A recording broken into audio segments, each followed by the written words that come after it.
बुधवार की प्रदोष पड़ती है तो शिव रजत भवन में निवास करते हैं।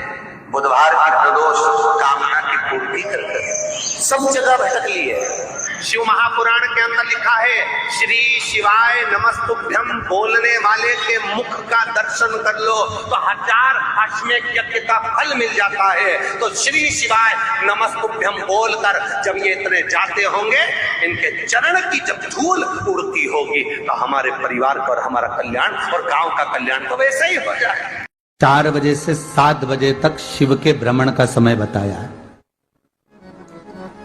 शाम को। तो 7 बजे से लेकर फिर रात्रि 9 बजे तक लक्ष्मी और दरिद्रता फिर भ्रमण पर जाती है। इनका एक समय निश्चित है महाराज। भ्रमण कर कर आ जाना। अब इस बीच में जब लक्ष्मी और दरिद्रता दोनों निकल कर जा रही हैं तो दोनों एक भाव रख कर जाती हैं कि आज हमको कहां प्रवेश करना।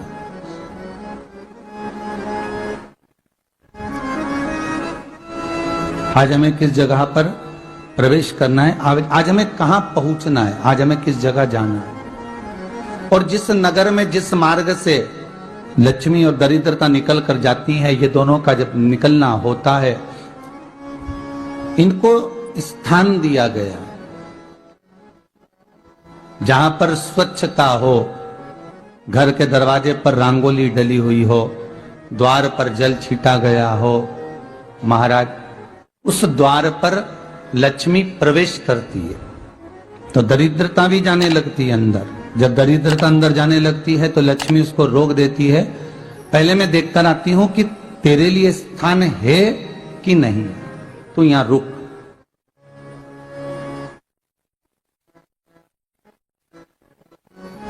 कुछ देर तक दरिद्रता बाहर खड़ी रहती है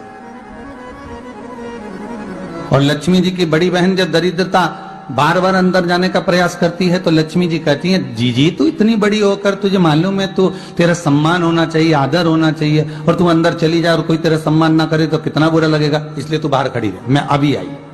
अंदर जाती है और जब लक्ष्मी जी भ्रमण कर लेती हैं, अंदर प्रवेश कर कर आती हैं और प्रवेश कर कर आती हैं तो दरिद्रता पूछती है चले अंदर।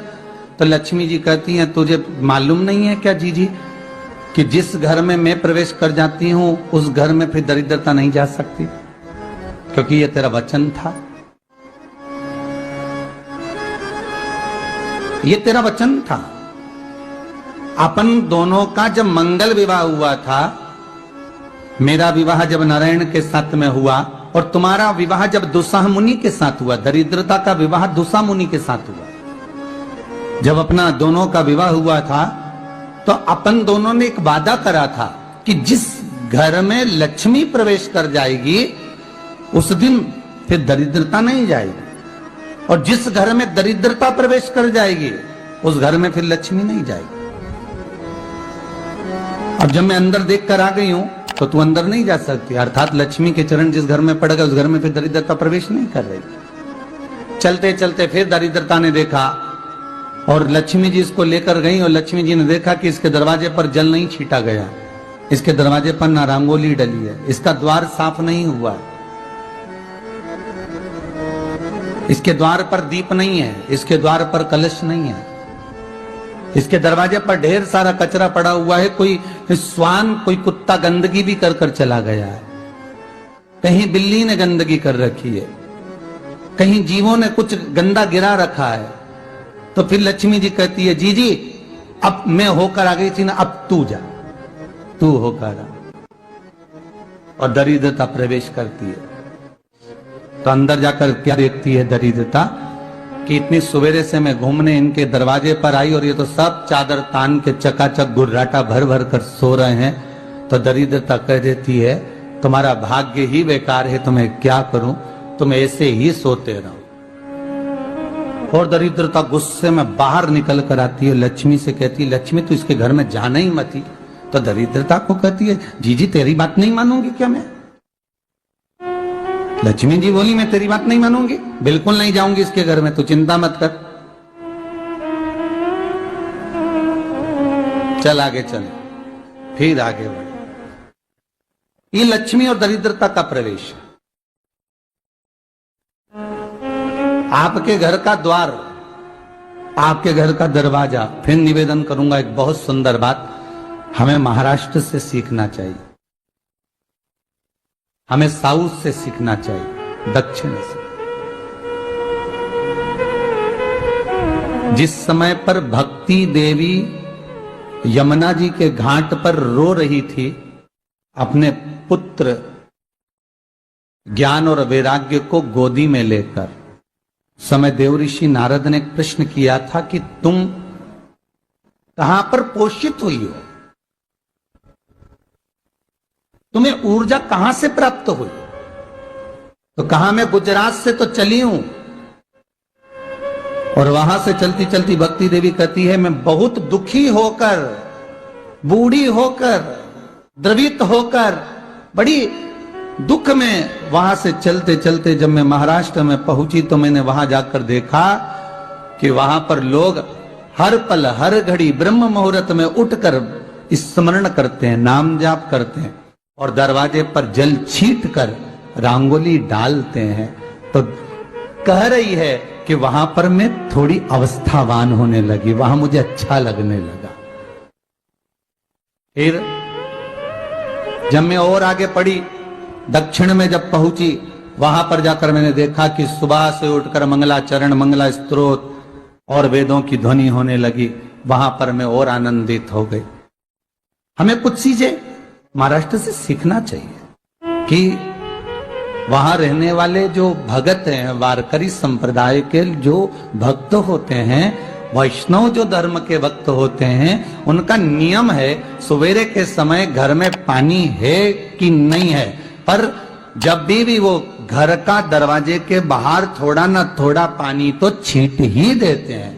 और छींटने के बाद फिर वहां पर अपने यहाँ तो दिवाली पर रंगोली बनती है जी, और वहां पर रोज की रंगोली बन जाती है कि कभी हो सकता है परमात्मा राह भूल कर हमारे घर में प्रवेश कर जाए, इसलिए वहां प्रतिदिन की रंगोली, प्रतिदिन।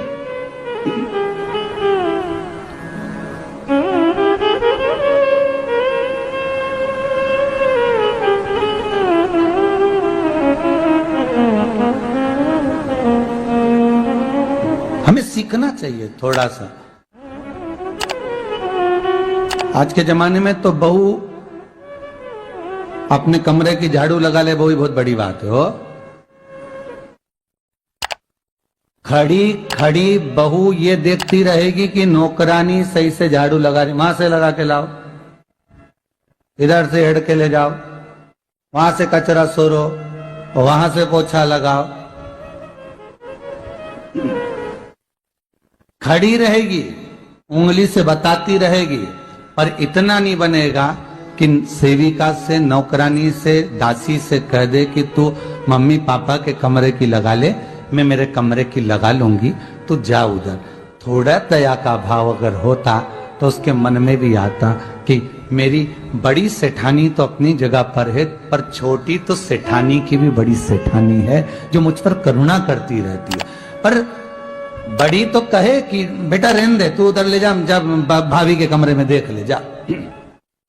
उसके बच्चों का बड़ा फैलारा रहता ना, तू उधर देख ले जा, तो जरा उधर, मां उधर भेज रही है।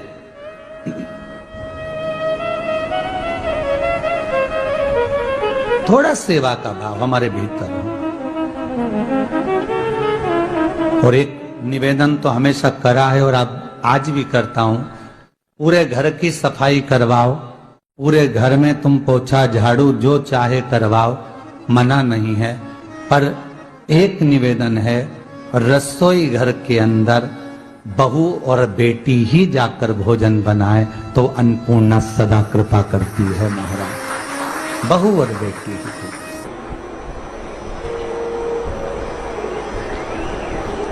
फिर एक कहीं ऐसी जगह मिल जाती है जहां ठोका और वो खींच चले, कपड़े तंग, बार बार प्रयास करा, हिम्मत नहीं आ रही, आपने कहा कि